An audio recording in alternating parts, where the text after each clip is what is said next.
When we talk about salvation, what do we mean?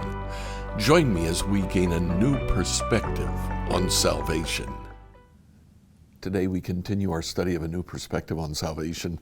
We've seen how temptation is much more subtle than we ever thought. Satan actually takes even good things in our life and twists them and uses them against us. We've got a new perspective on the fall of man. We've seen how the fall of man affects all three phases of his life, his sense of security, his sense of status, as well as his sense of morality.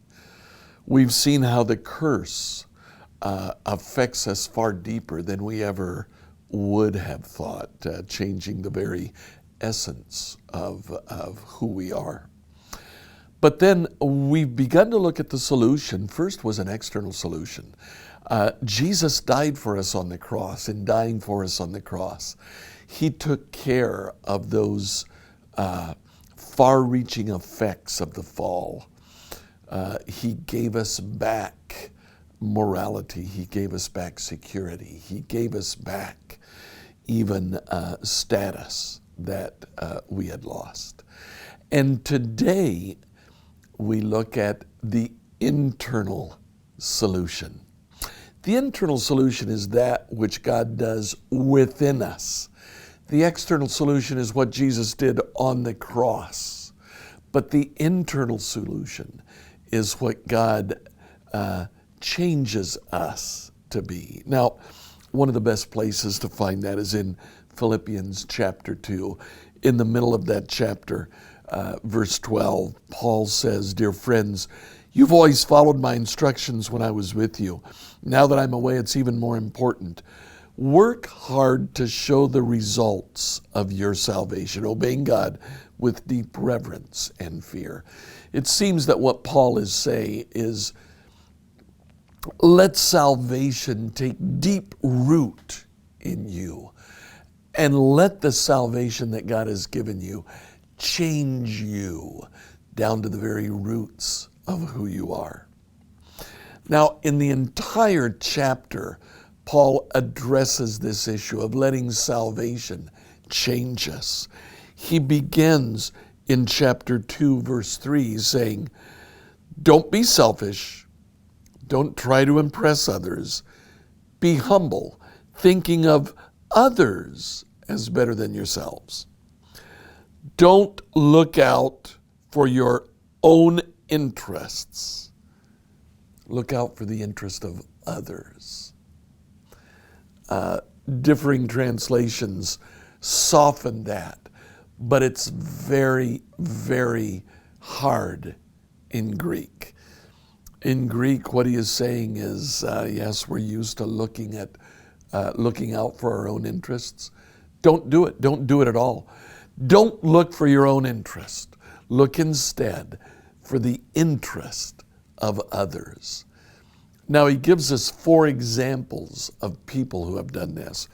And he starts with the perfect example. He starts with Jesus. He quotes what is most likely an early Christian hymn, a hymn that consisted of 3 stanzas, and it says from verses 6 to 8, "Though he was God, he did not think of equality with God as something to cling to. Instead, he gave up his divine privileges. He took the humble position of a slave and was born as a human being.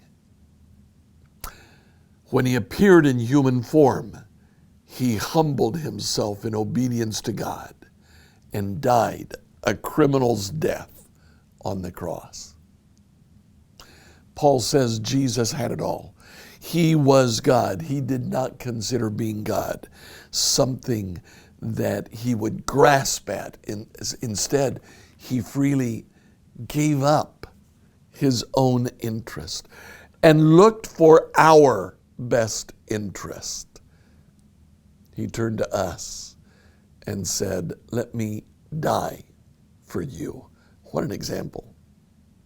Now, knowing that it's kind of difficult to look at Jesus and see an example that we can say, oh yes, I can do that. Paul gives us 3 other examples. The first example that he gives is actually he himself.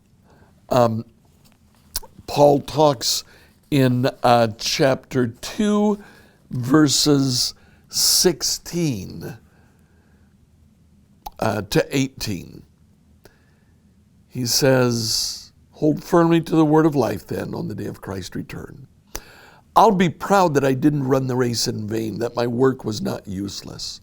I'll rejoice even if I lose my life, pouring it out like a liquid offering to God, just like your faithful service is an offering to God. I want all of you to share that joy. Yes, you should rejoice, and I will share your joy. What's the joy? The joy of losing yourself, the joy of pouring yourself out for the interests of others. Paul at this time was in prison. He didn't know if he would live or die. He didn't know what the outcome of his imprisonment would be. But what he did know is that he found pleasure in giving himself to the Philippians. The next example Paul gives is Timothy. Of Timothy, look at what Paul says. Verse 19, if the Lord is willing, I hope to send Timothy to you soon for a visit.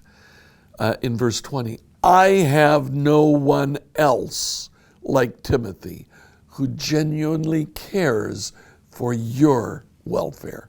He looks to your interests, literally.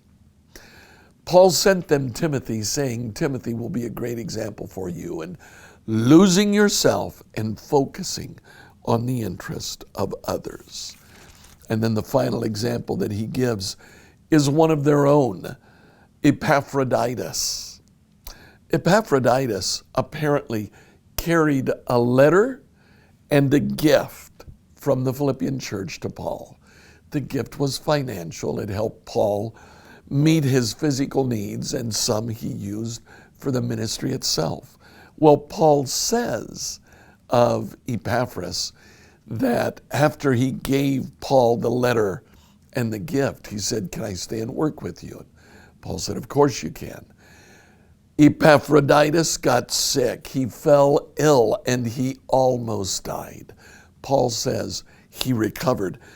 But listen to what he says about Epaphroditus. Verse 27, he certainly was ill.